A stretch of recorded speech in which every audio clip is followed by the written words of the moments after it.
Hello friends, welcome back to my channel. कैसे हैं आप सब? आई होप अच्छे ही होंगे।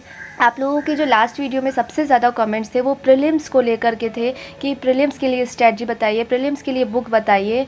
तो फ्रेंड्स, एक डाउट जो है वो मैं थोड़ा सा क्लियर कर दूं यहाँ पर कि जो बुक लिस्ट होती है प्रीलिम्स और मेंस की वो मोस्टली सेम होती है, उसमें चेंजेस नहीं होते हैं। और हाँ, मेंस के लिए थोड़ा एक्स्ट्रा पढ़ना पड़ता है, तो वो थोड़ा बाद में भी पढ़ करके काम चलाया जा सकता है। जिनको ऐसा लग रहा है कि प्रीलिम्स थोड़ा पहले अच्छे से तैयार करना चाहिए, वो उस चीज़ को स्किप कर सकते हैं। लेकिन बुक लिस्ट सेम होती है, फिर भी अप्रोच जो होती है वो पढ़ने की अलग होती है। क्योंकि मेंस में क्या है, हमें सब्जेक्टिव है वहाँ पर लिखना है, और प्रीलिम्स में क्या है, ऑब्जेक्टिव है, वहाँ पर हमें क्या करना है, टिक लगाने हैं। तो उस हिसाब से हमें पढ़ना पड़ता है।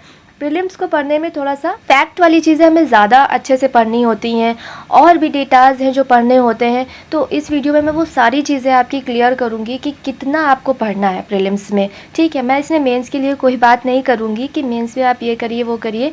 आपको प्रीलिम्स में कितना पढ़ना है वो चीज़ें आपकी इसमें क्लियर हो जाएंगी।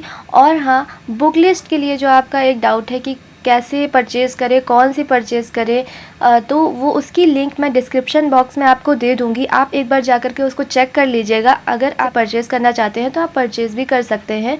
तो ये वाला आपका डाउट यहाँ से क्लियर हो जाएगा। ठीक है, तो चलिए शुरू करते हैं। तो फ्रेंड, जैसा कि आपको पता है कि प्रीलिम्स में 2 पेपर होते हैं, GS1 और GS2। ठीक है, तो जो GS1 है पहले इस पर बात करते हैं। फ्रेंड्स, मैं आपको बताना चाह रही हूँ कि स्टार्ट करने का जो लोग पूछ रहे हैं कि किस तरह से स्टार्ट करें, तो सबसे अच्छा तरीका उसका यही है कि आप प्रीलिम्स के लिए जो सिलेबस है पहले उसको एक बार रीड करिए। फिर उसके बाद आप PYQ की बुक अपने सामने रखिए और एक सब्जेक्ट चूज़ करिए। मैं आपसे हिस्ट्री पढ़ने के लिए पहले क्यों बोलती हूँ? हिस्ट्री पढ़ने के लिए इसलिए बोलती हूँ क्योंकि पहले हम जाने तो हमारे भारत में कैसे कैसे डेवलपमेंट हुआ है, कि स्टोन एज से हम इंडस वैली सिविलाइजेशन से ले करके फिर हम मेडिवल हिस्ट्री में जाते हैं, फिर मेडिवल हिस्ट्री से फिर मॉडर्न हिस्ट्री में आते हैं। तो ये कैसे फेज़ हमारे भारत का चेंज हुआ है ये हम जान जाएंगे। जब ये हम जान जाएंगे तो उसके बाद हमारे लिए पॉलिटी आसान हो जाएगी, क्योंकि जैसे ही मॉडर्न हिस्ट्री कंप्लीट होने वाली होगी आपकी पॉलिटी वहाँ से शुरू हो जाएगी। हिस्ट्री को पढ़ने के बाद जब आप पॉलिटी पढ़ते हैं ना, तो थोड़ी सी ज़्यादा समझ होती है और पॉलिटी समझ में आती है। इसी तरह से ज्योग्राफी जब आप पढ़ लेंगे तब इकोनॉमिक्स आप पढ़ेंगे तो वो चीज़ें समझ में आएंगी। और ज्योग्राफी पढ़ने के साथ ही साथ हमारी इकोनॉमिक्स भी हो जाती है, क्योंकि देखिए जो भी एग्रीकल्चर सेक्टर है वो इकोनॉमिक्स से जुड़ा हुआ है। ठीक है, जितनी भी इंडस्ट्रीज़ हैं वो सब इकोनॉमी से जुड़ी हुई हैं। ठीक है, तो अगर आप वो चीज़ें पढ़ लेते हैं कि कहाँ का क्लाइमेट कैसा है, कहाँ पर कौन सी इंडस्ट्री है, कहाँ पर कैसा डेवलपमेंट का फेज़ है, कहाँ पर ज़्यादा डेवलप हुआ है इंडिया में, कहाँ पर नहीं हुआ है, तो डेवलपमेंट के अकॉर्डिंग कैसे वहाँ की इकोनॉमी है, इकोनॉमिक ग्रोथ कैसे करेगी, ये काफ़ी कुछ चीज़ें किस पर बेस्ड हैं, ज्योग्राफी पर बेस्ड हैं। इसलिए एक सीक्वेंस में पढ़िए। अगर आप खुद से पढ़ने जा रहे हैं तो पहले हिस्ट्री पढ़िए, फिर पॉलिटी पढ़िए, ज्योग्राफी पढ़िए, फिर इकोनॉमिक्स की तरफ देखिए। ज्योग्राफी पढ़ने में ही आपका थोड़ा कुछ इन्वायरमेंट की भी चीज़ें आ जाएंगी, तो आप चाहे तो ज्योग्राफी और इन्वायरमेंट को लेकर के भी पढ़ सकते हैं। ठीक है, तो ये सारी चीज़ें क्या इंटरलिंक है, और आप इसको ऐसे ही समझिए। आप इसको अलग मत समझिए कि सारे सब्जेक्ट्स अलग हैं और ये ऐसे पढ़ना वो ऐसे पढ़ना, नहीं। आप ये सोचिए कौन सा सब्जेक्ट पहले पढ़े जिससे हमें जो दूसरा सब्जेक्ट है उसमें कुछ आसानी हो हमारे लिए। ठीक है, तो ऐसा आप कर सकते हैं। अदरवाइज़ कोचिंग में तो जहाँ से भी शुरू हो रहा होता है वहाँ से अगर हम ज्वाइन करते हैं, जैसे हिस्ट्री शुरू हो रही है वहाँ से, तो हमने अगर ज्वाइन किया उस जगह पर तो हिस्ट्री से हमको पढ़ना पड़ेगा। अगर वहाँ पर रोटेशन में सब्जेक्ट चलते हैं ना कोचिंग वगैरह में, तो वहाँ अगर ज्योग्राफी हो रही हो तो वहाँ से हम पढ़ते हैं। पढ़ने का तो कहीं से भी पढ़ सकते हैं, लेकिन जो सही तरीका है वो इसी तरह से अगर आप करके पढ़ेंगे, अगर खुद से पढ़ रहे हैं तो ज़्यादा सही है। तो चलिए फ्रेंड्स, मैं आपको अभी दिखाती हूँ कि प्रीलिम्स के लिए कितने सब्जेक्ट्स और कैसे कैसे आपको पढ़ने हैं। ठीक है, देखिएगा आपको सब्जेक्ट्स कितने पढ़ने हैं। हिस्ट्री पढ़नी है, ज्योग्राफी पढ़नी है, पॉलिटी पढ़नी है, इकोनॉमी पढ़नी है, ठीक है, और इन्वायरमेंट पढ़ना है, साइंस टेक पढ़ना है, और ये यूपी स्पेशल पढ़ना है। आपको इतने ही सब्जेक्ट्स पढ़ने हैं। ठीक, और इसको आप पढ़ कैसे सकते हैं? देखिए, हिस्ट्री को आप कहाँ से पढ़ सकते हैं? दृष्टि क्विक बुक से पढ़ सकते हैं। ठीक है, इतना सफिशिएंट है प्रीलिम्स के लिए। अगर आप इस एक दृष्टि क्विक बुक को पढ़ लेंगे, ठीक है, तो आपका इसमें सारी चीज़ें होती हैं। एंशियंट भी होता है, मेडिवल भी होता है, और मॉडर्न भी होता है। तो इससे आपका तैयार हो जाएगा। और इसके साथ आपको क्या पढ़ना है? घटना चक्र पढ़ना है। ठीक, मैं इतना इसलिए बोल रही हूँ क्योंकि हिस्ट्री में जितना भी पढ़ो उतना कम है। ऐसे क्वेश्चन फ्रेंड्स आ जाते हैं कि हमने कहीं से भी पढ़ रखा हो वो सॉल्व नहीं होते हैं प्रीलिम्स में, सारे आप नहीं कर पाएंगे। तो आप बस एक सिलेबस तैयार कर लीजिए कि हाँ एंशियन, मेडिवल, मॉडर्न में मैंने पढ़ लिया है और घटना चक्र लगा ली है, बस आप इसके लिए निश्चिंत हो जाइए। इसमें आपको ज़्यादा कुछ करने की ज़रूरत नहीं है क्योंकि ये अपने हाथ में नहीं है। फिर देखिए ज्योग्राफ़ी में आप अगर 6 to 12 NCERT पढ़ लेते हैं और घटना चक्र लगा लेते हैं ज्योग्राफ़ी की, ये पूर्वावलोकन है वही, ठीक है। तो फ्रेंड्स अगर आप इतना कर लेते हैं तो मैक्सिमम क्वेश्चन आप इसके सॉल्व कर लेंगे ज्योग्राफ़ी की, इंडियन ज्योग्राफ़ी और वर्ल्ड ज्योग्राफ़ी के। और इसके साथ आपको ये पॉलिटी के लिए क्या पढ़नी है, लक्ष्मीकांत पढ़नी है और घटना चक्र पढ़ना है। लक्ष्मीकांत जब आप पहली बार पढ़ेंगे तो हो सकता है चीज़ें आपको समझ में ना आए, ठीक है। तो उसके लिए आप जो टेक्निकल टर्म आते हैं इसमें पॉलिटी में, उसको आप कोई वीडियो देख सकते हैं जहाँ से आप उसको क्लियर कर सकते हैं और उसके बाद फिर आप अपनी पढ़ाई करिए। आप इसको 2 से 3 बार पढ़िए और साथ में घटना चक्र लगाइए, आपका प्रीलिम्स एकदम तैयार हो जाएगा। पॉलिटी को लेकर के 25 क्वेश्चन लगभग आते हैं, 20-25 क्वेश्चन, और ये बहुत ज़्यादा इंपॉर्टेंट है। सिर्फ आपको एक बुक पढ़नी है। फ्रेंड्स अब आता है इकोनॉमिक्स, इसमें आपको सिर्फ यूनियन बजट, ठीक है, इकोनॉमिक सर्वे और यूपी बजट पढ़ना है, ठीक। और इसके साथ ही आपको 1-2 टॉपिक जो पढ़ने हैं जो बहुत ज़्यादा इंपॉर्टेंट होते हैं इसमें, कि जो हमारी चल रही है क्या, पॉवर्टी और अनएम्प्लॉयमेंट, ये काफ़ी कुछ इकोनॉमिक्स में प्रीलिम्स में करंट रिलेटेड होता है। तो जब आप करंट अफेयर्स पढ़िए और उसमें इकोनॉमिक्स के जो टर्म हैं, इकोनॉमिक्स के जो पॉइंट्स आ रहे हैं उनको बहुत अच्छी तरह से पढ़िए। बाकी आपको इकोनॉमिक्स में प्रीलिम्स के लिए ज़्यादा कुछ पढ़ने की ज़रूरत नहीं है, ठीक है। इन्वायरमेंट के लिए आप क्या कर सकते हैं, इन्वायरमेंट के लिए दृष्टि क्विक बुक सफिशिएंट है, उसको आप कर लीजिए और साथ में घटना चक्र कर लीजिए, ठीक है। बस आपका क्या होगा, इन्वायरमेंट इतने पर क्लियर हो जाएगा। और इसके बाद साइंस टेक के लिए आप घटना चक्र पूर्वावलोकन लगाइए और इसके साथ ही जो साइंस टेक के करंट अफेयर्स में, ठीक है, साइंस टेक के जो करंट अफेयर में क्वेश्चंस होते हैं, करंट अफेयर में जो टॉपिक्स रहते हैं वो बहुत ज़्यादा इंपॉर्टेंट होते हैं। वो आते हैं जैसे सैटेलाइट कोई लॉन्च हो रही है, ठीक है, जैसे कोई न्यू वैक्सीन बन रही है, रोबोटिक्स में कोई चीज़ नई बन रही है, तो ये सब क्या है, टेक्निकल और साइंस से रिलेटेड है और ये सब न्यूज़ में रहता है और वही चीज़ें इंपॉर्टेंट होती हैं, ठीक है।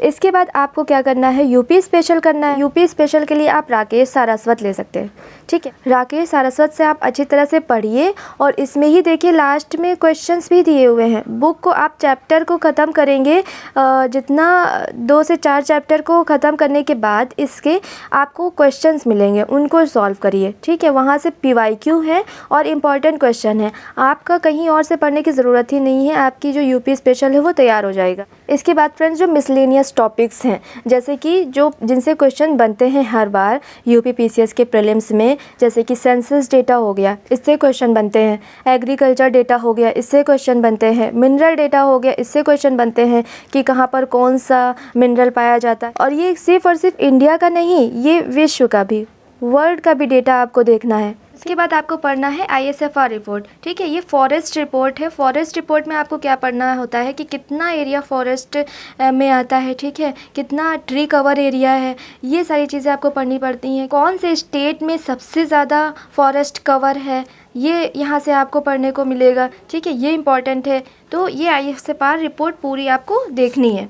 फिर GI टैग्स जो आते रहते हैं, टाइगर रिपोर्ट जो आई है वो आपको पढ़नी पड़ेगी। आपको क्या पढ़नी पड़ेगी, नेशनल हेल्थ फैमिली सर्वे जो 5th इसका आया हुआ है एडिशन, वो पढ़ना पड़ेगा, ठीक है, जहाँ से आपको पता चलेगा कि कितना TFR है, ठीक है, और कितना IMR है, ठीक है। और इसके बाद डेज़ और थीम से रिलेटेड क्वेश्चन बहुत ज़्यादा आते हैं, तो ये भी करंट का पार्ट है, लेकिन आप इसको अलग रख के चलिए।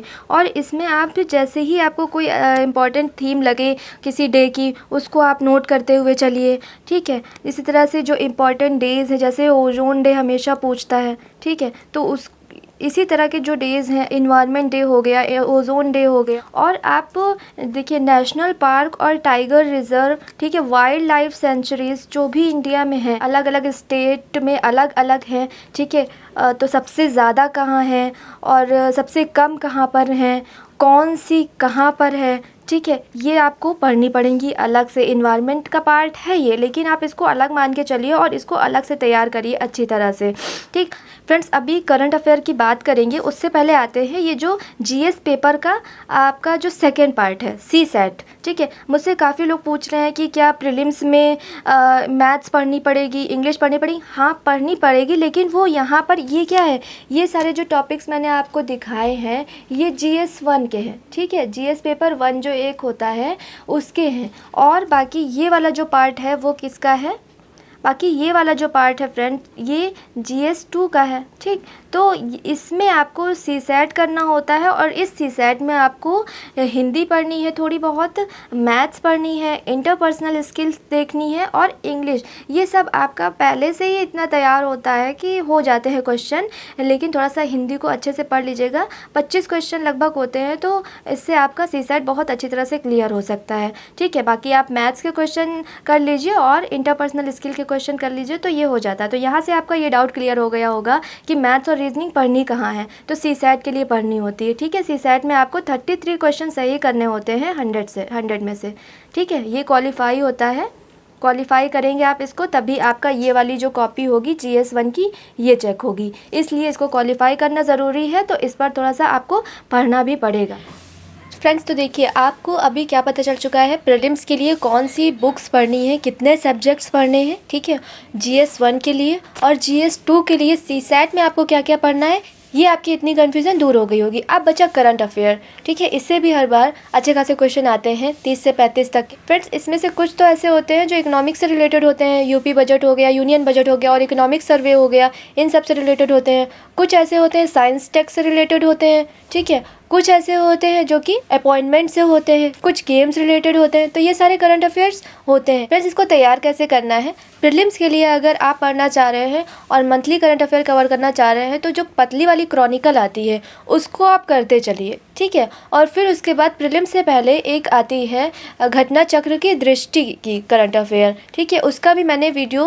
अपलोड कर रखा है, उसको एक बार आप देख लीजिएगा तो आपको क्लियर हो जाएगा मैं किस बुक के बारे में बात कर रही हूँ। तो फ्रेंड्स, वो बुक बहुत ज़्यादा इंपॉर्टेंट होती है, आप उसको कर लीजिए, और साथ में ये आप क्रॉनिकल मंथली कवर करते हुए चलिए। इसके साथ एक और क्वेश्चन होता है कि जो एग्रीकल्चर डेटा है और मिनरल डेटा है इसको कहाँ से करना है। इसके लिए भी एक आर्थिकी करके बुक आती है, और वहाँ से आप अपडेटेड जो मिनरल और एग्री डेटा है उसको लिख सकते हैं। ठीक है, अपने पास लिख करके रख लीजिए उसको, और देखते रहिए कि रट तो पाएंगे नहीं, याद हो नहीं पाएगा, सिर्फ एक समझ आपके अंदर आएगी कि किस जगह पर कौन सा ज़्यादा हो सकता है। ठीक, तो आप उसको एक समझ बना करके कर लीजिए कि हाँ, चाइना में गेहूँ हो गया, चावल हो गया, चीनी हो गई, ये सारी चीज़ें चाइना में होती हैं। ठीक है, और क्या कहते हैं, गोल्ड हो गया, ये ऑस्ट्रेलिया में ज़्यादा होता है।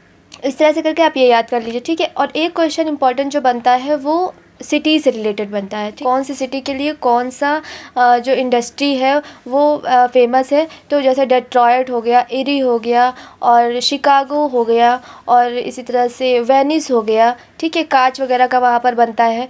तो इस तरह से आप चीज़ें तैयार कर लीजिए, जो वर्ल्ड में फेमस सिटीज़ हैं किसी फेमस इंडस्ट्री के लिए, उसको तैयार कर लीजिए। ज्योग्राफी के कुछ इंपॉर्टेंट पॉइंट्स होते हैं कि रिवर बैंक पर कौन से सिटीज़ हैं, उनको आप याद कर लीजिए। इसी तरह से जो ब्लैक सी है इसके चारों तरफ कौन से कंट्रीज़ हैं वो याद कर लीजिए। मेडिटेरियन सी है, इसके चारों तरफ कौन से कंट्रीज़ हैं ये याद कर लीजिए। तो ये कुछ चीज़ें इंपॉर्टेंट होता है। कौन से लैंडलॉक कंट्रीज़ हैं वो याद कर लीजिए। ठीक है, कौन सी रिवर कंट्रीज़ के बॉर्डर बनाती हैं। जैसे अभी एक क्वेश्चन आया था, रियो ग्रैंडे जो रिवर है वो किन कंट्रीज़ का बॉर्डर बनाती है, तो वो USA और मैक्सिको के बॉर्डर पर है।